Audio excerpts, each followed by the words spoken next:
Okay, so I'm going to continue with the final exam review video.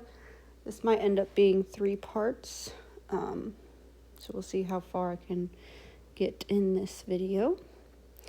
But for the next section, well, we're still solving equations, but for this next part, before we solve the logarithmic equations, we're also just going to talk about the properties that we learned about logarithmic expressions and how to expand them, and then how to solve the logarithmic equations. So again, anything that I write in these boxes are things that you can have on your cheat sheet. So the first thing here is going from logarithmic form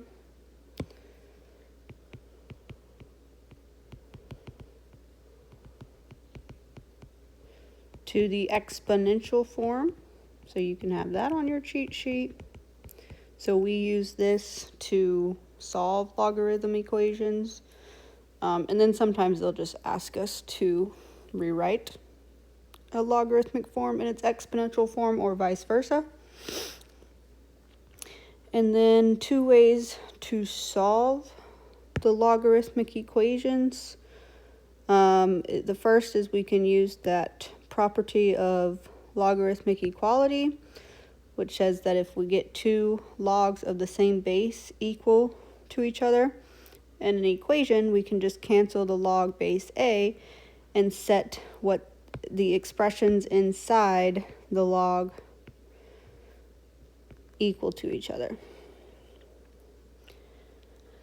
And then the second property is to use properties of logarithms to condense multiple logs into one single logarithm, isolate the log expression, and then write it in its exponential form to solve.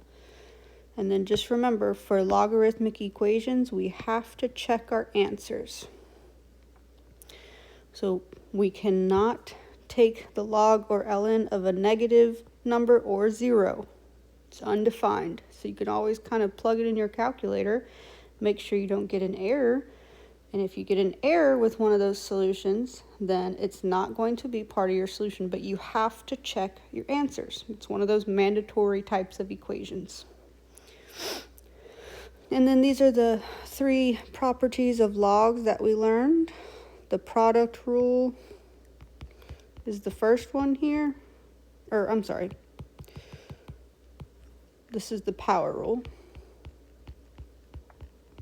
where it says that we can take that exponent out, pull it out, and multiply by what's left, the log base a of b. The next one is the product rule. It says if we have a product inside of a log, we can separate that into a sum of 2 logs. And then, of course, we can always go backwards with these 2 to write them into one single log. And then the last one is the quotient rule. So you can have all of those written on your cheat sheet. All right, so let's put some of this to practice. So number 8 wants us to expand this logarithmic expression as much as possible. So remember, when we're expanding out, we always want to use the quotient rule first,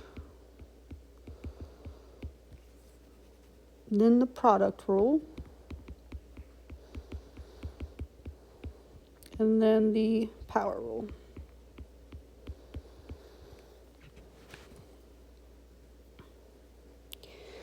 So for the quotient rule, there is a fraction inside of this log expression here. So I will take the log of base 3, because that's the base that they used, and I will put everything that's in the numerator of that log, of that fraction, into the first log, base 3, and then I will subtract log base 3 of the denominator, which is q squared. So that's using the quotient rule to separate it into subtraction, like this property tells me that I can do. And then the power rule, I can separate the first log expression there into a sum, because it's the square root of t times s cubed. So that would be log base 3 square root of t plus log base 3 of s cubed.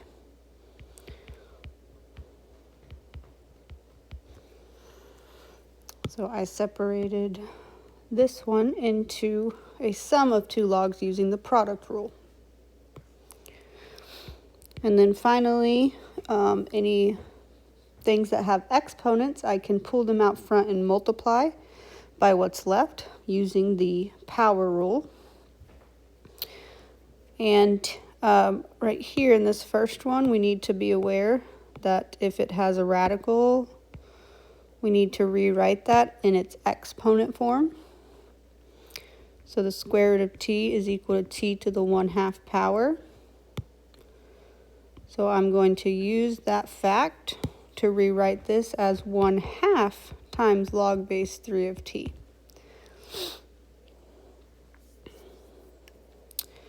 Plus, now I'm going to bring that 3, exponent of 3 right here out front, and multiply by the log base 3 of s, minus, and then I'm going to bring this 2 exponent out front and multiply by log base 3 of q. And so that will be my final answer. So I can't do anything else.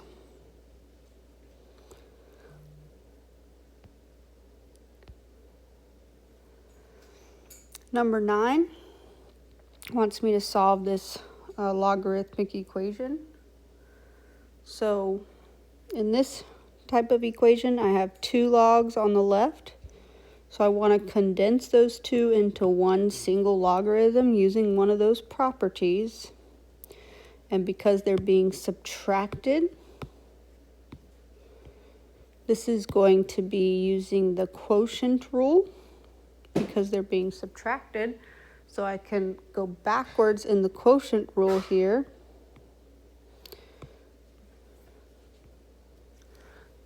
And rewrite that as one log by dividing what's in the first log by what's in the second log in the one single logarithmic expression. So this will become log of 4 of t plus 23 divided by t plus 7 equals log base 4 of t.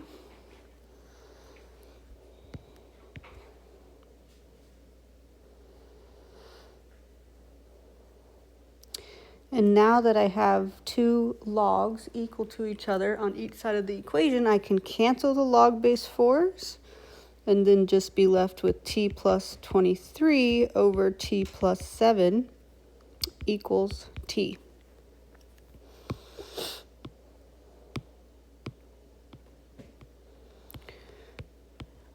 And then I will solve this equation now. This is a rational equation, so I want to get rid of my fraction. So I will multiply both sides by the least common denominator, which is just t plus 7.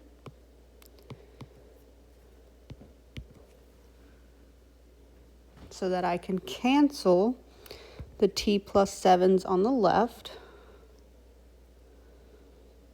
And that will leave me with t plus 23 is equal. Distribute this t, that'll give me t squared plus 7t.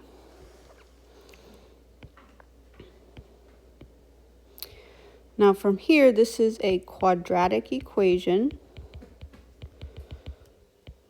So I need to get it equal to 0. So I'm going to just rewrite it up here for us.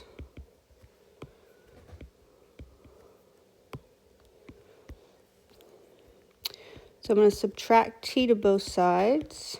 to cancel it on the left, and I'm going to subtract 23 on both sides to cancel it on the left. So that will leave me with 0 is equal to t squared plus 6t minus 23.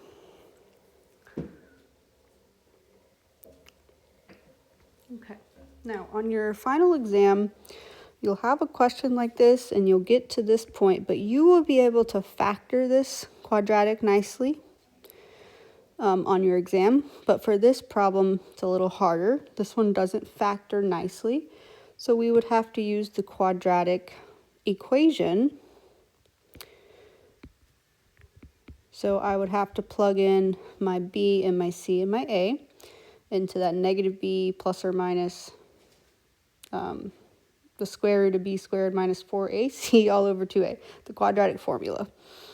So this would be negative 6 plus or minus the square root of 6 squared minus 4 times 1 times negative 23 all over 2a times a, which is just 1, so that would just be 2. And then you would continue to simplify that, but again, I'm going to stop there since I've already done an example using the quadratic formula. But on your final exam, you'll just be able to factor this nicely. I just made this one a little bit harder, but for the sake of time, I'm not going to continue here. You can, if you'd like, and see what you get. But yours will not be that hard. You'll just be able to factor this one when you get to it on your final and then solve from there. But again, once you get your answers, you must check your answers into the original equation.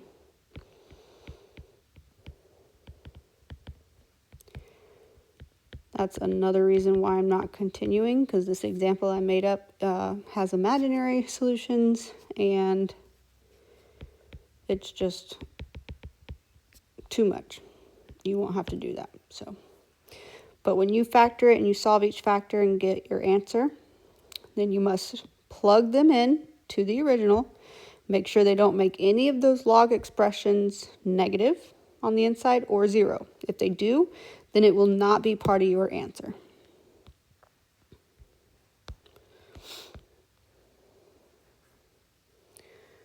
Okay, number 10 wants us to convert convert to the logarithmic equation that has the same meaning. So this is an exponential form. So to go to its logarithmic form, the base of this exponent here is 9.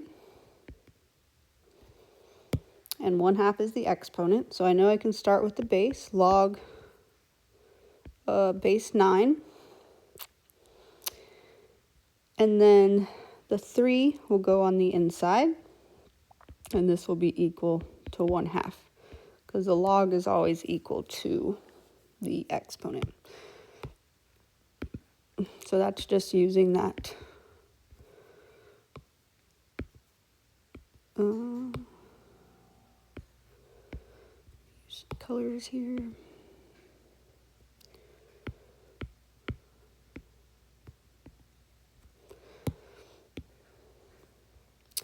That's just using that first property up here, going from exponential to logarithmic.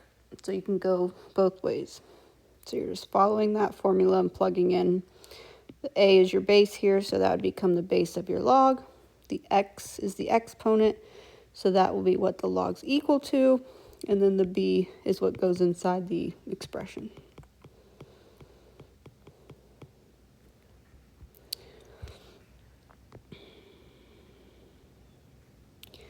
Okay, number 11 is solving systems of equations. So this is what we just did in 6.1. And so this first one's wanting us to use the substitution method. And when we solve a system of equations, we're trying to find the ordered pair that makes both of them true. So the substitution method tells me that I can solve one equation for one of the variables. So that's what I'm going to do first.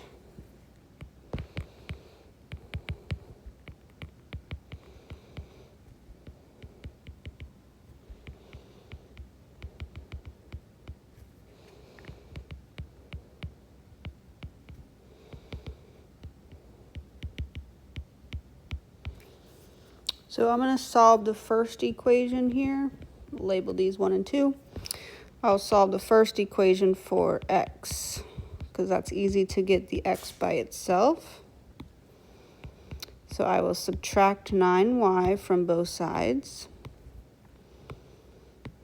So x will be equal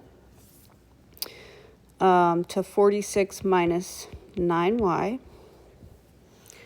And now I will substitute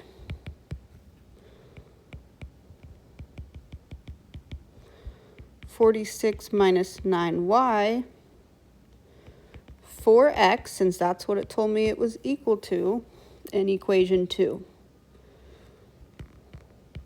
into the opposite equation. So this will give me 8 times 46 minus 9y plus 8y is equal to negative 16. And then I will distribute that 8. 8 times 46 is 368. 8 times negative 9y is negative 72y. Bring down my plus 8y equals negative 16. Combine my like terms. Negative 72 plus 8y would give me negative 64y.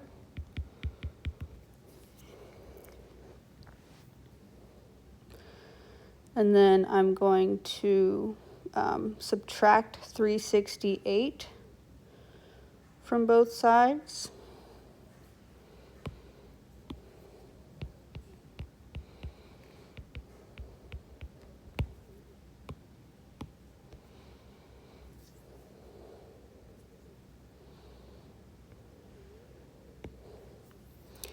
So that'll leave me with negative 64y is equal to negative 384.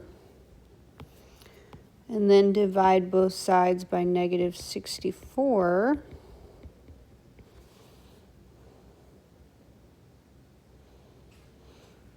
And that will give me a positive 6. So y will be equal to positive 6. So that's just my y-coordinate. Remember, the solution to system of equations, there's 2 variables, so I need a complete ordered pair. So step 3 is to plug y equals 6 in to one of the equations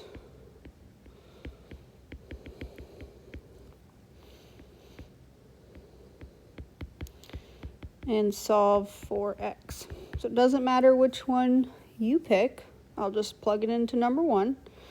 So this would be x plus 9 times 6 is equal to 46.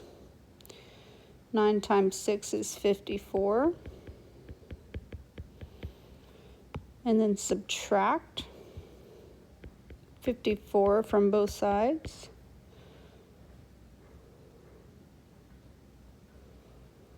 And that will give me negative 8.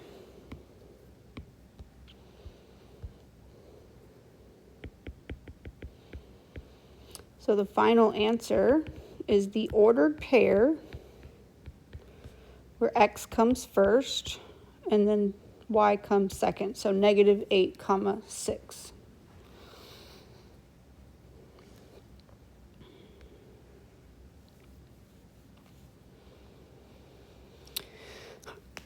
Ooh. Okay, and the number 12 says that I can solve using any method. So this one, x is already by itself, so I'm going to go ahead and use the substitution method again, because the second equation already has x by itself. So now I can just substitute all of that, all of this in for the x in equation 1. So that'll give me 2 times negative 3y plus 2 plus 6y is equal to 4. And then I will distribute the 2 so that I can start to solve this one for y. So that'll give me negative 6y plus 4. Bring down my plus 6y equals 4. The negative 6y and the 6y will cancel, and that will leave me with 4 equals 4. So this is a true statement.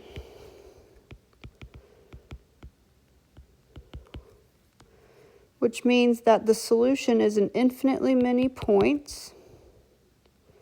But more specifically, the solution is all points that make x equal negative 3y plus 2 true. Because you can pick either one of these lines. And this is the solution, anything that makes that true. Because remember, this is all the points that lie on both of those lines, but they're the same line. So you can just pick either one of those equations, and it'll be all the points that make this true.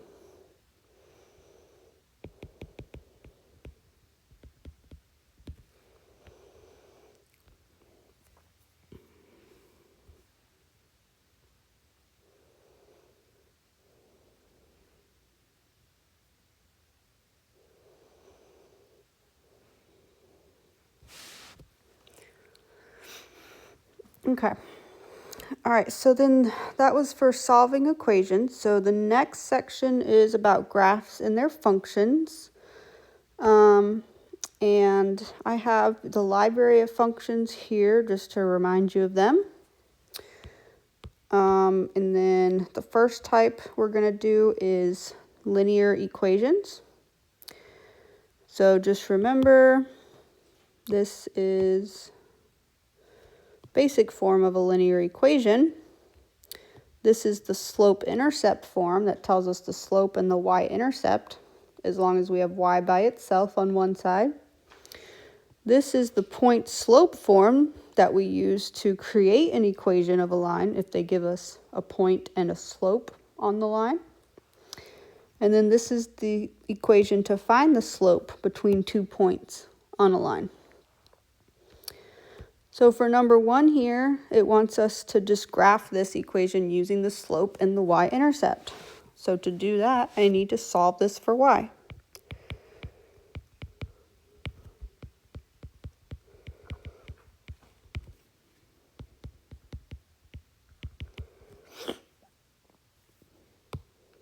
So the first thing I'm going to do is subtract x to both sides.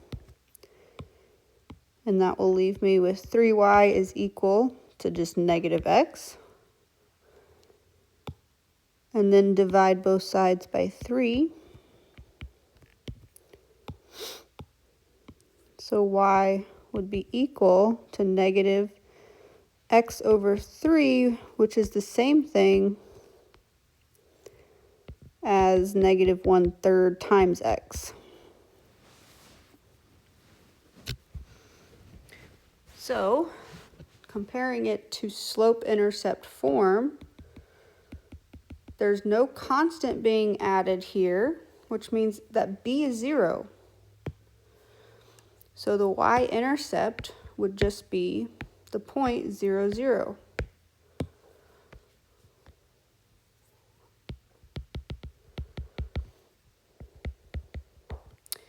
And the slope would be equal to negative 1/3, because that's the number being multiplied in front of the x. So that tells me to go down 1 and then to the right 3. So I'm going to start with the point 0, 0, because that's the y-intercept. And I'm going to go down 1 and then to the right 3, 1, 2, 3, and that will land me right here. So those are my 2 points on my line, and then I just connect these two. If I can do that better. And that would be the graph of that linear equation. Okay, I'm going to stop this video here because it is Sunday, and I do have some plans. So hopefully when I get back from my plans, I'll be able to finish part 3. So this will be part 2 of the final exam review.